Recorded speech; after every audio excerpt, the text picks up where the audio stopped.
You're not overthinking, you're underfeeling, and your mind has been throwing a tantrum to avoid the one truth it can't control. The raw, unfiltered reality living in your body right now. Look around. Really look. The light on the wall, the texture of your sleeve, the sound beneath the silence. This is your life, not the movie playing behind your eyes. And for years, you've been locked in a room with the door wide open, polishing a lock that was never even real, while everything you've been waiting for happened on the other side. Try this with me right now. Just 10 seconds of silence in your head. No replaying that awkward moment from 2019, no predicting how tomorrow's meeting will implode, no arguing with ghosts who aren't even in the room. Just 10 seconds of pure presence. And if that felt impossible, that's not a failure. That's the diagnosis. You're not living your life, you're narrating it from the sidelines like a commentator who forgot they're also a player on the field. Your anxiety isn't depth, it's avoidance wearing a lab coat. And before your feet even touch the floor each morning, your mind's already fought 3 battles that don't exist. The email you haven't written, the text you're overanalyzing, the catastrophe living only in your imagination. And you carry 10 conversations in your head, none of them real, then wonder why your chest is tight at 9 a.m., why you're drained by lunchtime, why you feel exhausted before the day even begins. But here's the brutal truth you've been avoiding. You're not tired from living. You're tired from simulating a life you're too busy thinking about to actually experience. When was the last time you truly tasted your coffee? Not gulped it while scrolling, but felt the warmth, noticed the aroma, let it anchor you in this exact moment. Most people can't do it, and they call it being deep. But it's not depth, it's addiction to noise, a compulsive need to fill every quiet space with mental chatter, because stillness feels dangerous, because in the silence, you might actually have to feel what you've been running from. Your mind whispers a seductive lie. If I think hard enough, I can outsmart pain. But let's check the receipts. Has your overthinking ever once prevented a single heartbreak, a rejection, a disappointment? No, it just made you suffer twice, once when it happened and once in the 47 mental rehearsals before it even arrived. You don't need more thoughts, you need more ground beneath your feet. Your mind is a tool, brilliant for solving equations and planning routes, but you've turned it into your home, dragging it into bed, into the shower, into conversations where your body shows up, but you don't. And no wonder you feel restless. You're living inside a construction site and wondering why there's no peace. 2 people face the exact same crisis. One handles it with quiet strength, the other collapses into panic.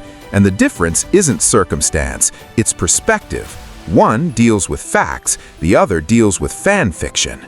Your mind doesn't report reality, it directs it, adding shame, fear, worst-case cinematography, and you treat every thought like a divine text message you must obey. But it's not.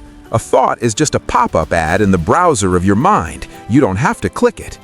Here's the shift that changes everything. You are not your thoughts. You are the space where thoughts pass through like clouds in an endless sky. And if a thought appears, lingers, then leaves, and something remains to notice it, that something is you, the observer, the awareness behind the noise. If you can watch a thought float by without grabbing it, it cannot be you. And here's why you really overthink. It's not intelligence, it's evasion. You're using your brain to avoid your body. Rejection feels sharp? You analyze it to death until it's abstract. Uncertainty feels shaky? You build 47 contingency plans to feel ready. Loneliness feels hollow? You scroll until your thumb cramps and call it connection. But here's the law of emotional physics you can't negotiate. You cannot think your way out of a feeling. You can only feel your way through it. Next time you spiral, pause and ask, not why am I thinking this, but what am I refusing to feel right now? Don't answer with words, answer with sensation. Is it a weight in your chest, a lump in your throat, a hollow drop in your stomach? Put your hand there, breathe into it for 10 seconds. Don't fight it, don't label it bad, just feel it. and something surprising happens. It begins to move, because emotions are waves, and they only drown you when you try to think them away. Stillness feeds spirals, movement murders them. Your brain didn't evolve to sit still and ruminate, it evolved to move. So when the loop starts, stand up, splash cold water on your face, do 5 push-ups, send that difficult text with just 3 words, thinking of you. You don't need motivation, you need motion, because action isn't the reward for clarity, it's the source. Thinking grows in stillness, but movement interrupts the circuit. You don't have to solve the problem, just break the trance with one small action that declares, I am here, not in the simulation. And those sentences you've repeated until they sound like your name, I'm not enough, I always mess up, I'm falling behind, they aren't truths. They're a story you've been loyal to since college. And you don't need a new personality, you need less loyalty to a narrative that's been lying to you for years.